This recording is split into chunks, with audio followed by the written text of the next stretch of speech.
guys! So, ika-6th day ko dito sa Singapore. I'm still waiting for the S-Bus na sana makuha ko siya by the end of this week. The good thing about this is that the school is the one who's processing the S-Pass. So, wala akong binabayaran and wala rin akong babayaran in the coming months. Like, walang ikakalta sa sahod ko in the coming months. So, adjusting talaga in the first, maybe first 2 months. But I think and I believe makakabawi din. So, ang ginawa ko lang is, nagluto kasi ako ng chicken adobo kahapon, this one. And then ngayon, pumunta ako sa market. Kasi malapit lang ang market dito sa Ang Mo Kio. Like, tatawid ka lang ng daan. And market na. So, bumuli ako ng broccoli, partner ng adobo. So, yeah. Ang hirap kumain dito sa labas. Alam niyo kung bakit? Walang kanin. Namiss kong bumili ng kumain ng kanin. Ang hirap pala dito. Like yung mga fast food nila dito. Walang kanin. Like yung McDonald's nila dito. Diba usually pagka nagma-McDonald's tayo, may kanin. Kanin tapos chicken. Guys, dito wala. Puro pinapay. Puro gana ako sa burger dito. Before, favorite ko ang burger. Pero parang ngayon, parang hindi na. Bumili din ako ng kape. Alam nyo guys, I was not feeling well for 2 days. It started, kailan ba nag-start? Parang Friday night until kahapon. Like, on and off yung lagnat ko.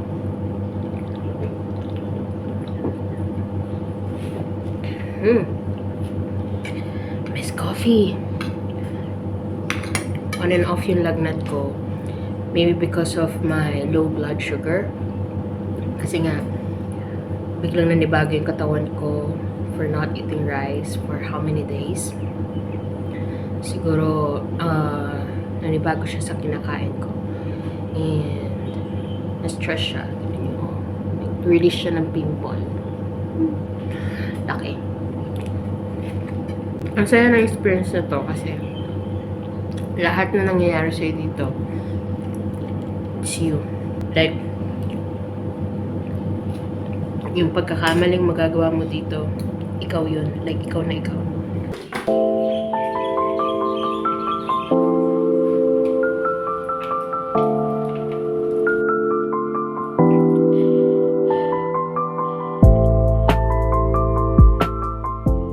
I can see the sun is out. It's not raining anymore. Makikita mo talaga na super linis dito sa Singapore. For example, yan car na yan. Ang ginagawa niya is hinihigop niya yung mga dried leaves sa ground. Galing, no? So, yan ang purpose ng car machine na yan. Although hindi makukuha lahat, pero imagine, they're using this kind of machine to clean the road. Dito mo well-maintained talaga. So, it's a bright morning. I can see the sun. Matutuyo na yung mga sinampay namin. So, should I go down? Siguro baba ako.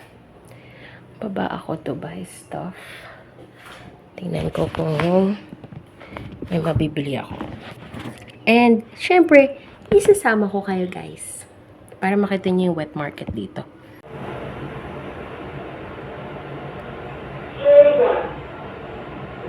So, pupunta tayo sa wet market. So, yung wet market nila dito is lilipat ka pa ng kabilang daan. Medyo malayo. Ito yung hawker center dito. Dito yung mga variety of food. Different kinds of food. Pero dito tayo pupunta. Sa may market. Try tayong bumili ng pangnilaga. How much is that? The one with tail? Yeah, that one. Free one, Only one. Never mind. I'll let you know how much the price. Then you decide. This one, Yeah. This one is $12. 12? Yes. Okay. I'll take it. Can you cut it? Sure. Thank you. Mahal dito yung karne nila. Ang mura dito. Yan. Ito ang mura dito. Gulay. Ang lulutuin natin is isip ko kung kaldereta or nilaga. Mura dito is gulay talaga. Kaya kung magulay ka ng prutas, mabubuhay ka dito. Pero kung makarne ka, wala. Mahalang cost of living na dito. Nilaga na lang kung lulutuin natin. Fine na. Nilagang pork. So, bibili tayo ng gulay. Let's go to the church.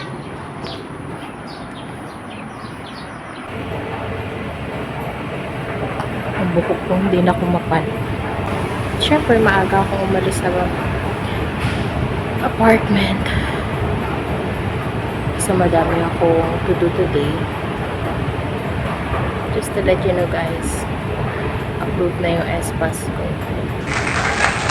And medical check-up ko bukas. So, may mga kailangan akong i-print. So, ngayon ko siya gagawin. So, dito ako bababa sa Outram Park. And then, later, after church, Maxwell. Kasi nandito yung printing shop. Hindi ko alam kung ilan pa yung laman na ito. 4 pa. Kaya pa yan.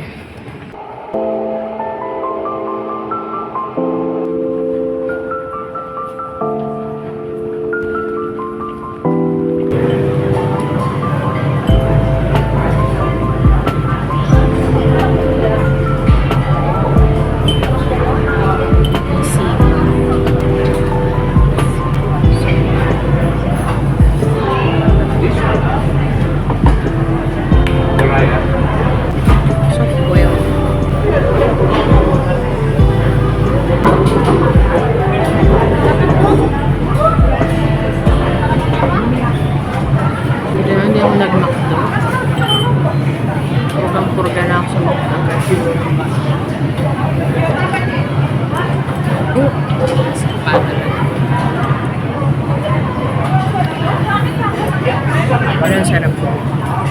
Parang isang ganito hanggang next week. Itong kopitiam, ito yung sikat na sikat dito sa Singapore. Pinupuntahan. Pinupuntahan siya dahil sa kape nila. Ito yung best seller. Yung kape. Aga ako nakarating dito. 10 o'clock pa lang. Yung service 11. Excited yung mag-service. Yan na yung transpo nila dito. Yan, masarap lumabas. Pero kung may lakad ka, masarap. Sa Pinas to, ako. Pero nag-church naman ako sa Pinas. Akala nyo, di ako nag-church. Ayan yung bowl.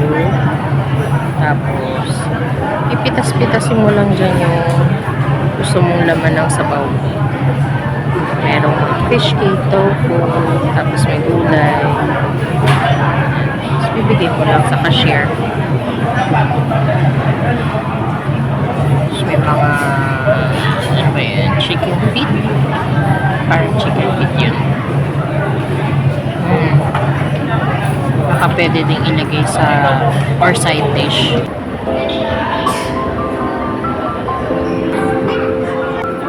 Morning po.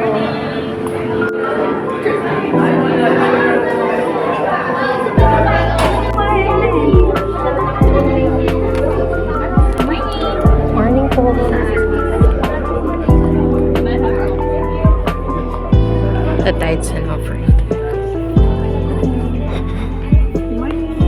In Jesus' name, amen. I will go where you would go.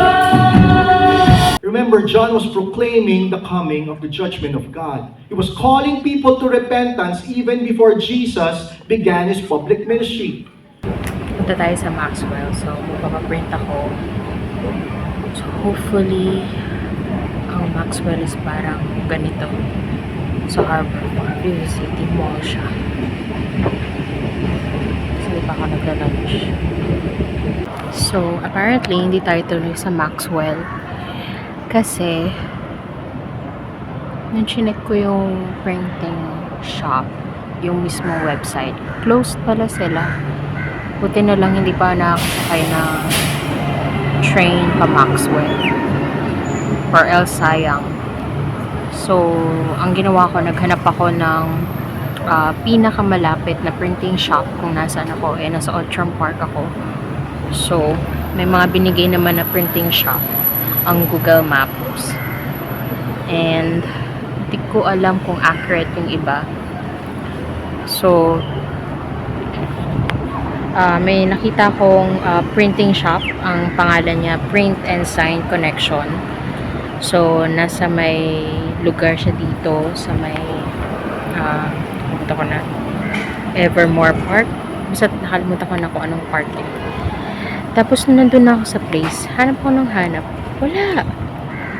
Tapos, tinignan ko yung review. Wala siyang star review. So, sabi ko baka hindi siya legit. Kasi minsan, si Google Map, hindi legit yung mga places. Like, baka matagal na siyang sarado.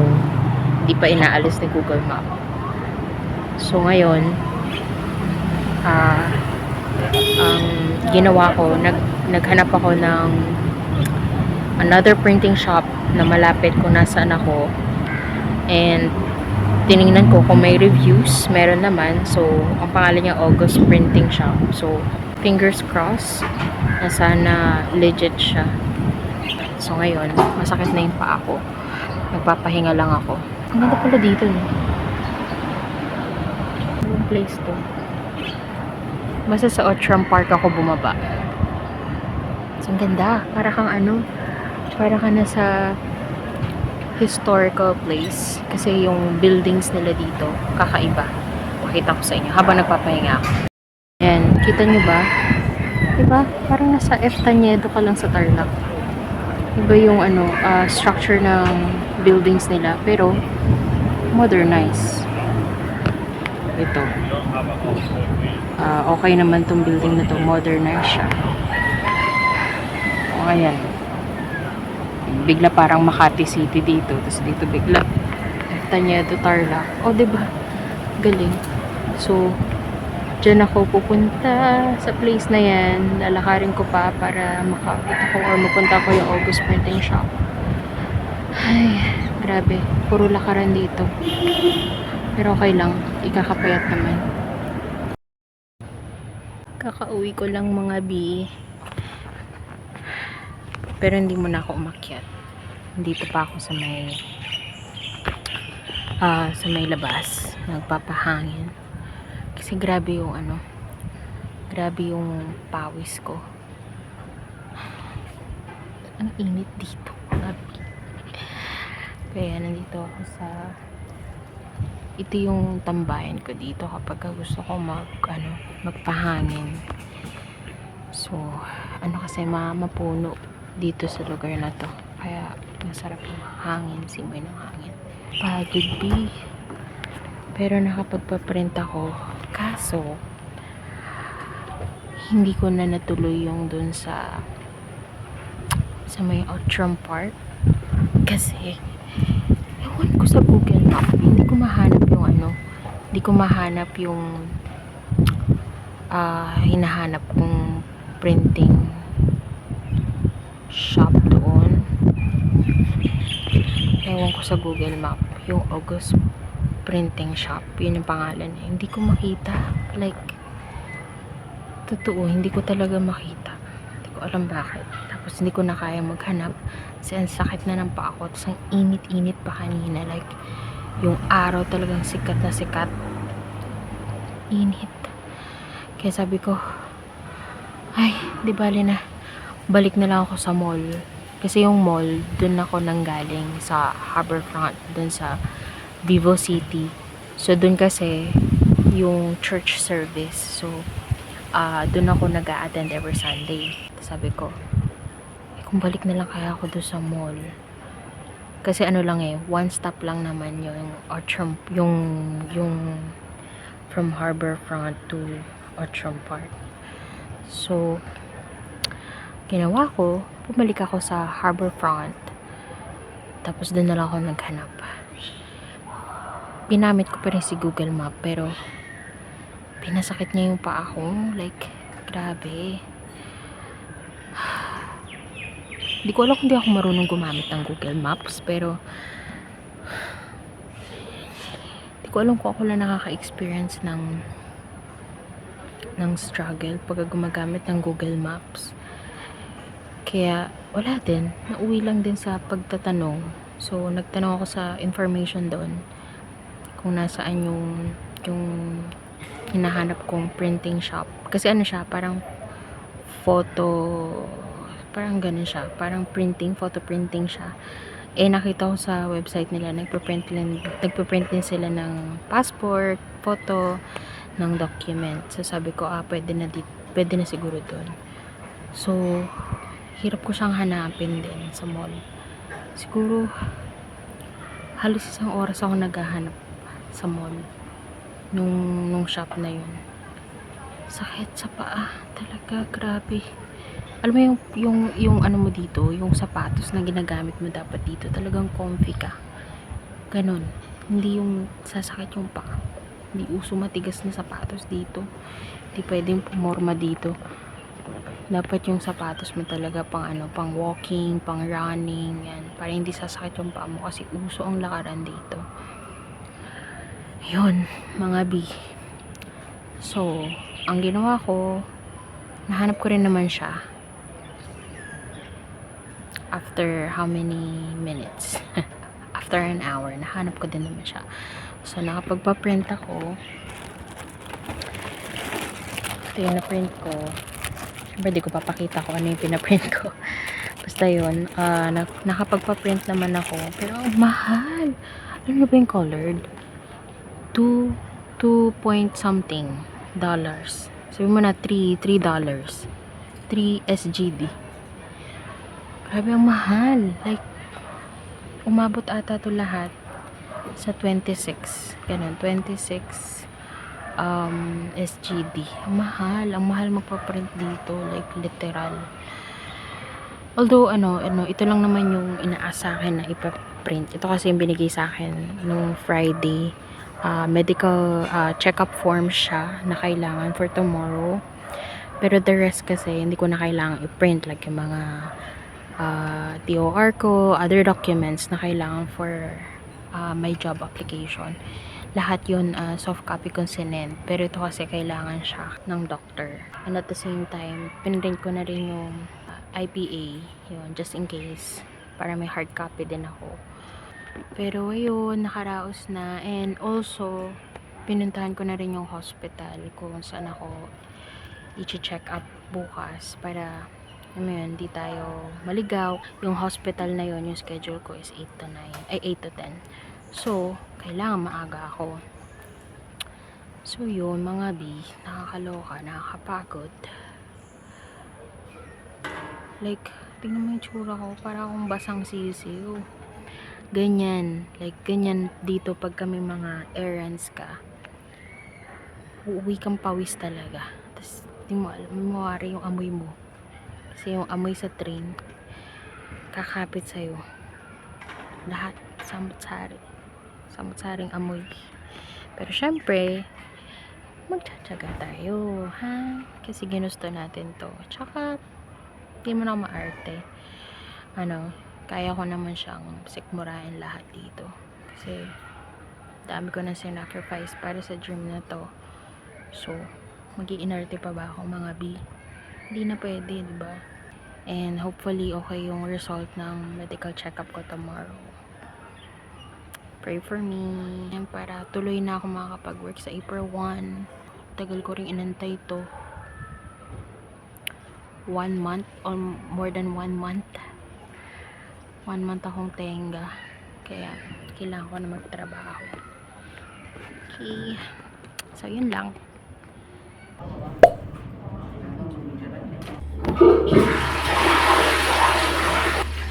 So, I need to be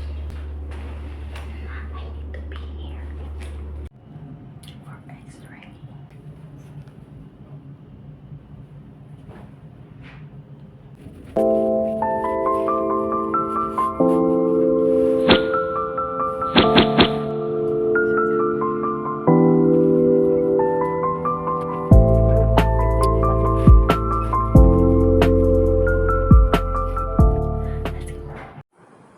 Ayan. Nakakaloka. Hindi pala naririnig yung aking mga sinasabi. Dahil ang aking headset ay hindi pala nag-work. So, walang audio. So, for the record. Basta't sinasabi ko dito na, yun nga, kinuhanan ako ng dugo. Unang kinuhanan ako is sa right arm. But since hindi nila mahanap ang aking ugat sa right arm, like kung saan nila in-adjust nila yung karayom pero hindi nila mahanap, so kinuhanan nila ko na lang sa left arm. So masyakit siya,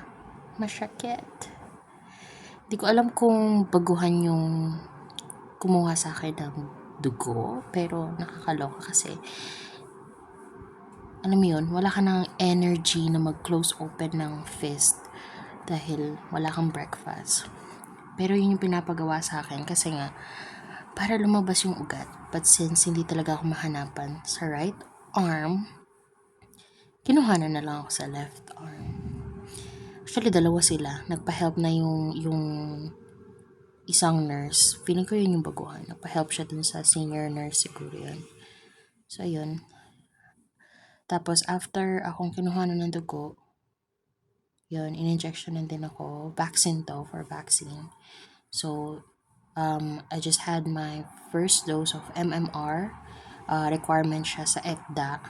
So, part siya ng medical check-up ko, yung vaccine. So, yung second dose ko will be on April 25. Yun.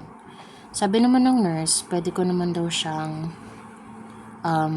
gawin kahit after ng April 25. Just in case hindi ako available sa April 25.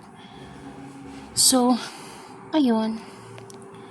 Diba? Ang saya kasi first time kong medical check-up, tapos dito pa siya sa Singapore nangyari. Never in my entire life na nagpa-x-ray ako. Never ko na-experience. And I'm just hoping na okay ang result. Walang serious conditions or whatsoever. Kasi ang mahal magpa-hospital dito sa Singapore. But I'm just blessed na sagot ng school ang medical check-up dito, even the first dose vaccine. So, yan, ngayon, I'm going to have my lunch kasi super gutom na ako. So, I've decided to eat sa Jollibee. And I think in order ko is rice and chicken. Kasi super gutom na ako. And namimiss ko na ang chicken rice. And ang Jollibee dito, di ko alam, di ko sure, pero parang 2 branches lang ata ang merong Jollibee dito. Isa sa Harbourfront and isa dito sa may Raffles. So, super dalang kumain ng Jollibee. Puro McDo dito. Pero since sa McDo, walang rice. So, Jollibee pa rin tayo. Let's eat! Good morning! Hindi na ako nakapag-vlog after. Hindi na ako nakapag-spill kasi grabe yung pagod. Like, super, super grabe yung pagod ng paglalakad dito. Kasi puro lakad dito eh. So, very challenging yan for me. Lalo na, although sanay naman ako maglakad, it's just that hindi ako sanay ng kailangan mabilis maglakad kasi may hinahabol kang oras. And at the same time, mabibilis yung mga tao dito. So, kung bagal-bagal ka maglakad, may inis sila sa'yo. So, kailangan mabilis, ganyan. And at the same time, yun nga, may hinahabol akong oras. So, kailangan mabilis maglakad. So, successful naman yung pagpapamedical ko. And natanggap na din ng school yung medical records. And I believe healthy naman. And hindi naman ako siguro i-update ng HR if hindi okay yung result ng medical records. And at the same time, okay na din yung sa apartment, na-register na sa HDB. So, okay na. In-email ko yung HR kagabi if ano na yung susunod kong gagawin. Kasi, baka kailangan ko nang i-process today or ipaprocess na rin niya today yung sa SPAS ID ko. So, hopefully, maging okay lahat. And bago pa mag next week, sana makuha ko yung SPAS ID. Sabi naman nila madali lang daw, like thumb mark and pipicturean ka lang and then signature. Sa mga ganun lang naman. So hopefully, maging okay lahat.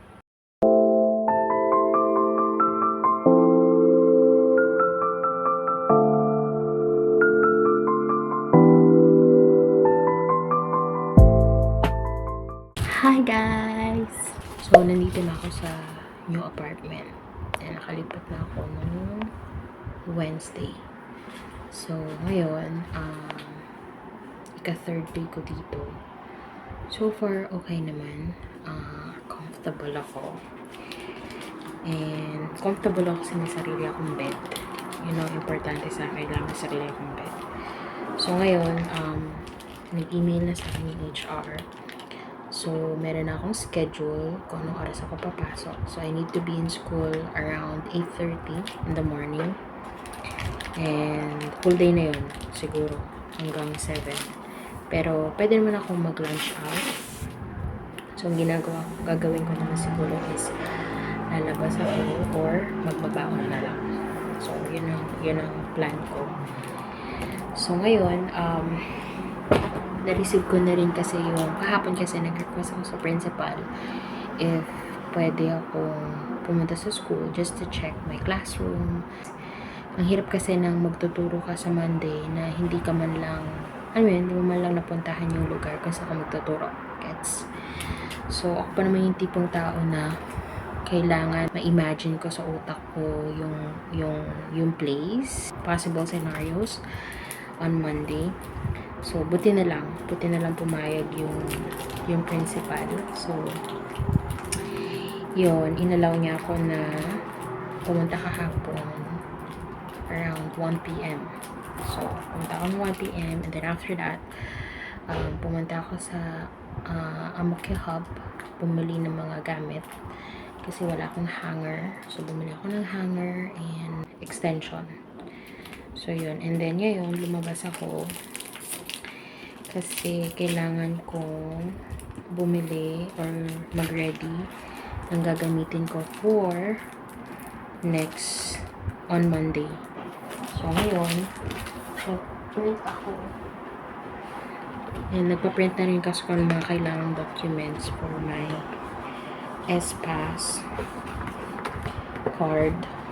Kasi kukunin ko siya on Monday. On April 4. Ayan. Ang lesson kasi namin or yung theme namin for this term, second term na kami, is house. So, next week, Monday, ang lesson namin is objects in my house. So, may weekly plan naman na. Weekly plan talaga. Ang tawag kasi nila dito is weekly activity plan. So, naka-indicate doon na kailangan mag-prepare ng mga pictures or objects na nakikita sa house. Ginawa ko 7 objects lang kasi 7 lang naman sila. And ano rin kasi siya, comparison of objects din, like big and small. So, nag-print out ako ng mga furniture, big at saka small. So, yan. And then, whiteboard kasi yun. So, mag-trace na lang siguro ako ng house doon na naka whiteboard marker. So, yun. Then, pipaste ko na lang to. Ano lang naman kasi siya. Picture talk lang naman. So, identify nila yung picture. Kailangan ma-identify nila. And then, naisip ko is mag-design na lang sila ng house namin. So, bibilisan ng cartolina. Pero, tracing paper pala to guys. So, syempre, hindi ko siya pwedeng gamitin kasi hindi siya good for painting. Siguro, Sunday na lang ako bibili. Madali lang naman gumawa. Sunday na lang after church. First day of work.